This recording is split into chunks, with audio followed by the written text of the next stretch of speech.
السلام علیکم ورحمۃ اللہ وبرکاتہ۔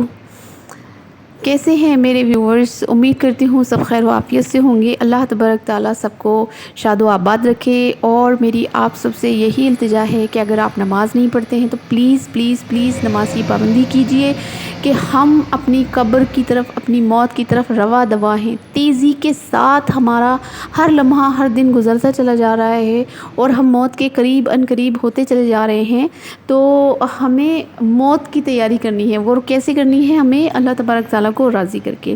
آئیے آج جنات کی حکایت سنتے ہیں، اور بہت ہی اچھی حکایت ہے یہ۔ آپ لوگوں میں سے کسی نے بھی، جتنے بھی مجھے سن رہے ہیں، کسی نے بھی جنات کو دیکھا ہے؟ جنات سے کبھی واسطہ پڑا ہے؟ میرا تو کبھی بھی نہیں پڑا، اور دعا بھی یہی کرتی ہوں کہ کبھی نہ پڑے، کہ یہ ایسی مخلوق ہے کہ بس اللہ کی پناہ ہے اس سے، کہ اگر شیاطین جن ہیں تو بھی، اور اگر اچھے نیک جن ہیں تو بھی۔ لیکن آپ کو کیا پتہ ہے کہ جن عورتیں بھی ہوتی ہیں؟ آدمی تو ہوتے ہی ہیں لیکن عورتیں بھی ہوتی ہیں۔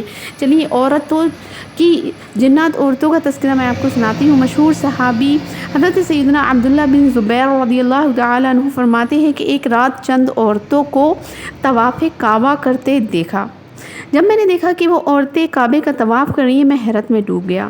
اور وہ عورتیں کوئی عام عورتیں بھی نہیں تھیں، لیکن جب وہ طواف کر چکی اور باہر نکل گئی تو میں انہیں ڈھونڈنے کے لیے ان کے پیچھے پیچھے چلا۔ میں ان کے پیچھے پیچھے گیا اور میں نے دیکھا کہ وہ کہاں گئیں۔ تو میں کیا دیکھتا ہوں کہ وہ ایک جنگل میں داخل ہو گئیں۔ جب وہ جنگل میں داخل ہوئیں تو وہاں پر میں نے دیکھا کہ اس کے باہر کچھ افراد بیٹھے ہوئے تھے جو مجھ سے پوچھنے لگے کہ آپ کہاں جا رہے ہیں؟ تو میں نے ان سے پوچھا کہ میں یہاں ان عورتوں کے پیچھے جا رہا ہوں، لیکن یہ آپ کون لوگ ہیں؟ آپ یہاں کیوں بیٹھے ہیں؟ تو انہوں نے ہمیں بتایا کہ ہم جنات ہیں۔ تو میں نے بڑے تعجب کا اظہار کیا اور کہا کہ آپ جنات ہیں اور یہ عورتیں ادھر جنگل کی طرف گئی ہیں؟ تو وہ بولے کہ یہ ہماری عورتیں تھیں، یعنی یہ جنیاں تھیں۔ اور کہا اے ابن زبیر، آپ کھانے میں کیا پسند فرمائیں گے؟ میں نے کہا تازہ پکی کھجوریں۔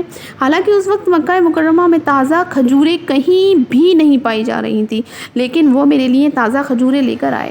جب میں کھا چکا اور جو بچ گئیں تو انہوں نے مجھ سے کہا اے ابن زبیر، اب ان کھجوروں کو اپنے ساتھ لے جائیے۔ میں نے کھجوریں اٹھائیں اور اپنے گھر واپس آ گیا۔ غم حیات ابھی راحتوں میں ڈھل جائے، غم حیات ابھی راحتوں میں ڈھل جائے، تیری عطا کا اشارہ ہو گیا یا رب، تیری عطا کا اشارہ جو ہو گیا یا رب۔ بے شک اللہ پاک سے دعا ہے اللہ پاک ہمیں اپنی پناہ میں رکھنے کی توفیق عطا کرے، آمین بجاہ النبی الامین۔